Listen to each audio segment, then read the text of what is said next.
Hold up, baby. It's your boy Chamillionaire, the Mixtape Messiah. Right now, you logged on to everyurbanthing.com. Already, baby. Myself, Funksy, we're about to be interviewing Chamillionaire. Chamillionaire, man. Up inside. What's going on, Camille? Man, You cool, man. Nice to be like doing this, man. You know what I mean? Yeah. Mixtape Messiah, man.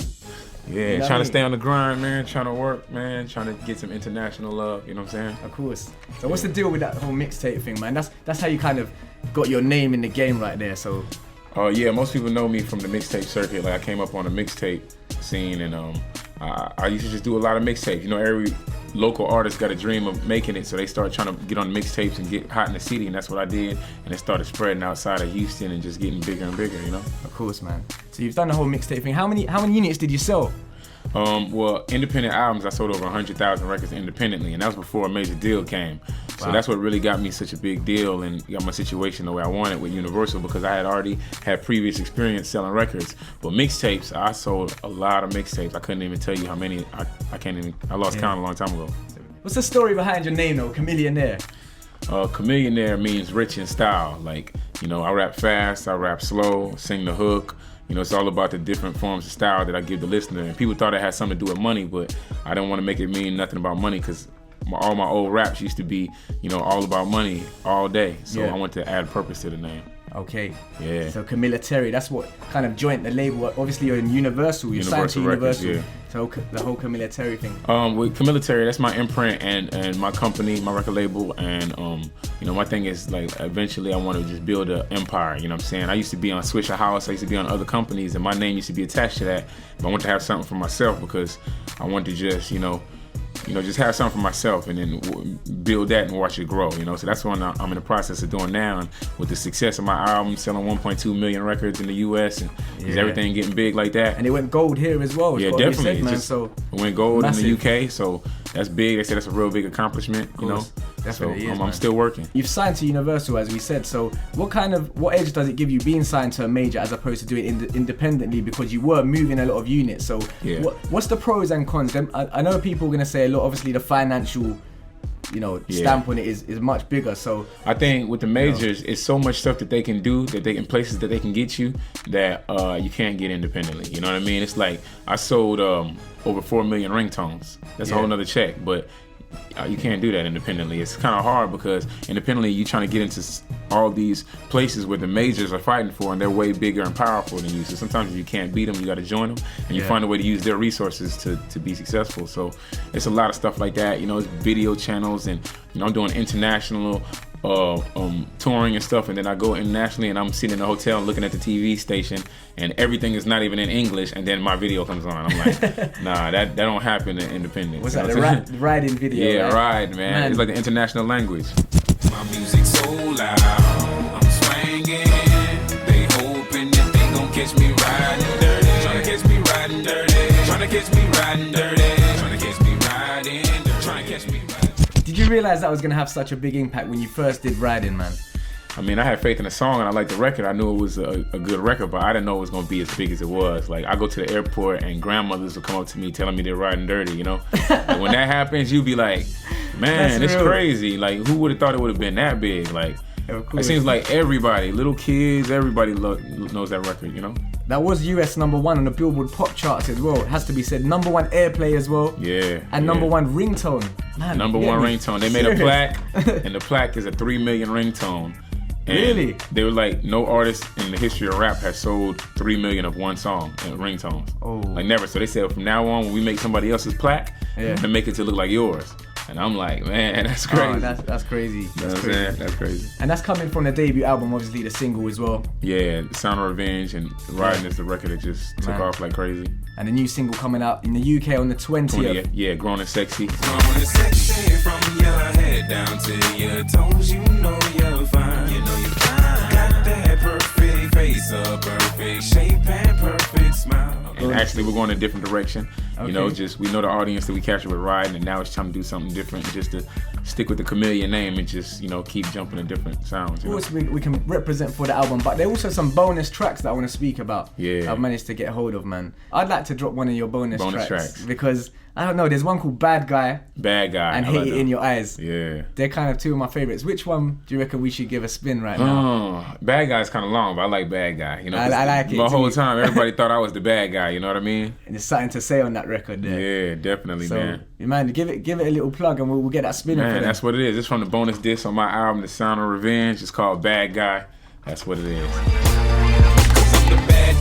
Cause I'm the bad guy, cause I'm the bad guy. They getting mad, they pointing at me. Ha, they gon' be mad, why? They gon' be mad, why? So there you go, Bad Guy, man. Some bonus track right there from Chamillionaire, man. It's definitely inside, man. We're liking this right now.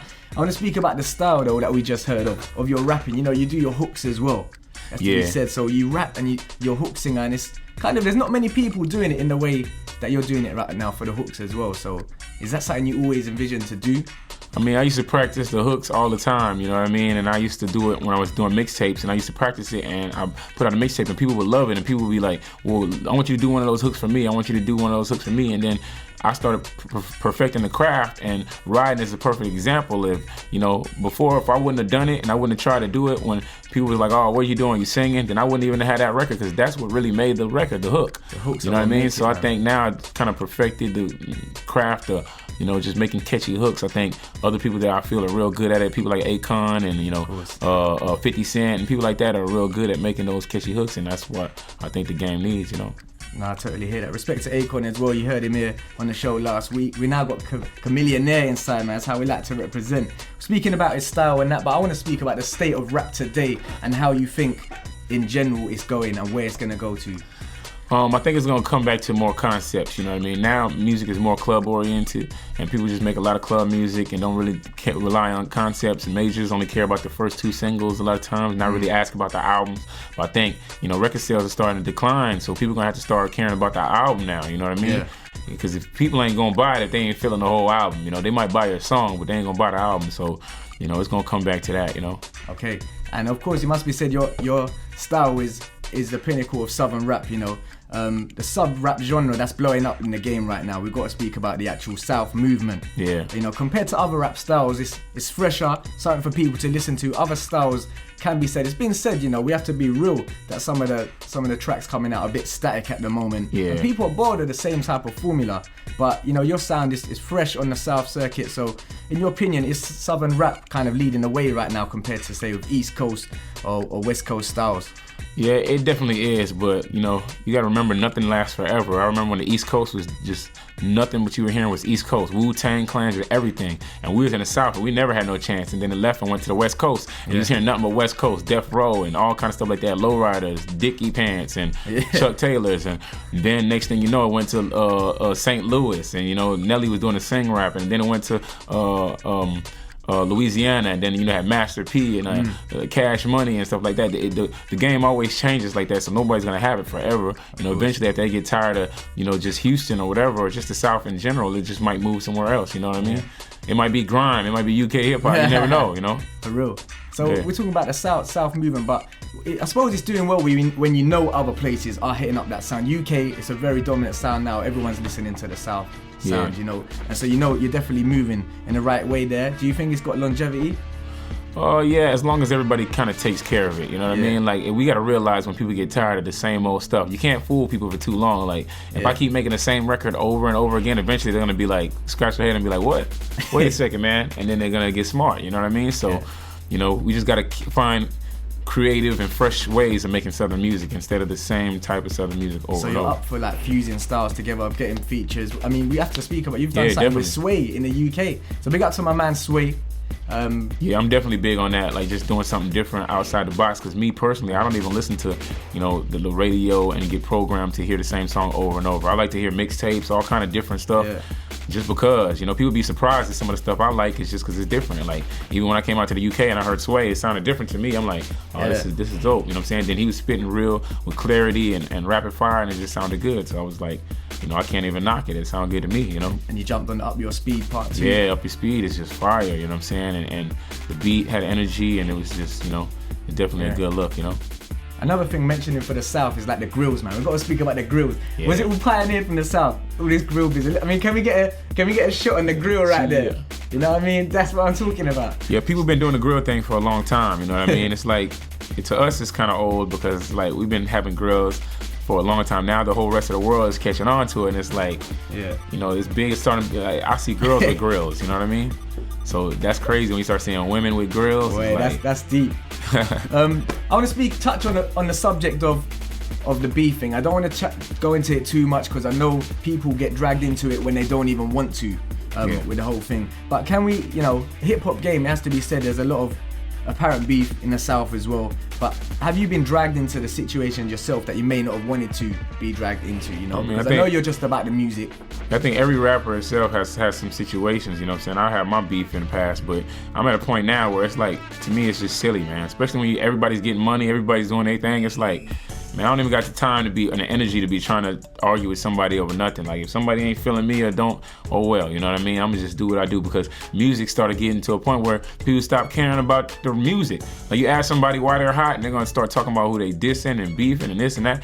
Yeah. Ain't nobody even talking about the music no more. Like, exactly there's some people right. that stay relevant with just nothing but beefing. If that's what you do, that's cool, but I just don't get involved with it, you know what I mean? Well, I like that. Really I like the fact that you have had situations, but you do try and focus on the music side of it. So all this stuff that happened with kind of Swisher House, I mean, you know the Mike Jones, Dak Jones thing, Exactly. Like, all that type of stuff. But you know, we want to speak about the color changing click. What kind of happened? I heard, like, is it true that you actually brought Paul Wow through to the game? Like, tell me how. I mean, when we first started off, you know, we were rapping as a group together, and you know, at that time it was like a perfect gel, you know what I mean? Because we were young or growing up, both trying to make it. But then as we started getting older, things just started changing. He started wanting to do stuff I didn't want to do, and we just started like arguing a lot, man. And then it's cool to divide and to separate, you know, like, you know what, you go do what you do, and I'm gonna do what I'm gonna do.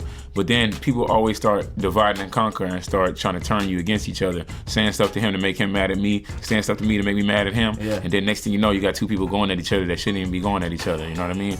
So then you just have to get smart and realize that and be like, you know what, let's just leave that drama alone and let everybody else go do that. And you know, that's what we're doing, just being grown man about it right now. Is that kind of why the whole Swisher House thing fell through? I mean, you weren't on some mixtapes. I've done a bit of research, and obviously, like, the day hell broke loose, you're not on there, man. Yeah. Like, what happened with all that? I mean, I think it was just because I wanted to have my own company, you know what I mean? I always, from the jump, just always felt like I wanted to have something for myself, and sometimes that doesn't work for other people, you know? They would rather me, of course, be on their company and stuff like that, but I'm a businessman. I don't want to be on nobody else's company. I want to do my own thing, and in a perfect world, I would love for me to do my thing and everybody be cool with it, but of course, at that time, nobody was cool with that. And it was like, well, forget them then. Like, if you want somebody else's company, you're like competition. So it started getting a situation like that. But now we don't even trip off each other like that. You know, everybody's doing their thing. Everybody made it. Everybody's getting money. You know. Yeah, for real. You're doing your thing, man. Exactly. Definitely wish you success with what you're doing. 100%. Who, in your opinion, is the best rapper in 1, Texas, and 2, the whole of the South? In Texas and the whole South? Yeah. Texas, I would say Bun B. Okay. And in the South, I still like Bun B. He's still my favorite. He's you your know favorite what I'm saying? out of all of them, yeah? Yeah, Bun B from UGK is my favorite because he just makes timeless music that you could play later on and it's still relevant, still sounds good, and lyrically he can hit you all different ways, you know. Yeah. If we can play one of the tracks that you picked, man, because I want to just represent for you. Have you got any personal favorites on the album that you think, yeah, that means something to me, you know? I like the one with Scarface, you know what I mean? I feel like it's called Here Comes the Rain, and that one's just like a song that has some purpose to it, you know? And, you know, Scarface like a living legend, you know what I'm saying? So I like that one, you know, in this day and age of, you know, pop singles and all that type of stuff, it's just something that's just different, and that's why I like that one, you know? Okay, so, man, take it away, and then we're gonna kick, man. Oh, look, we're gonna play Here Comes the Rain featuring Scarface from my album, The Sound of Revenge. That's what it is. Thanks a lot for being here, stepping aside, been a pleasure. Wicked, man. Seem like every time nigga make one step, man, nigga take 2 steps back, you feel me? They told me that pain was just in the brain, the irony of that, cause that was the slogan showing when they tried to see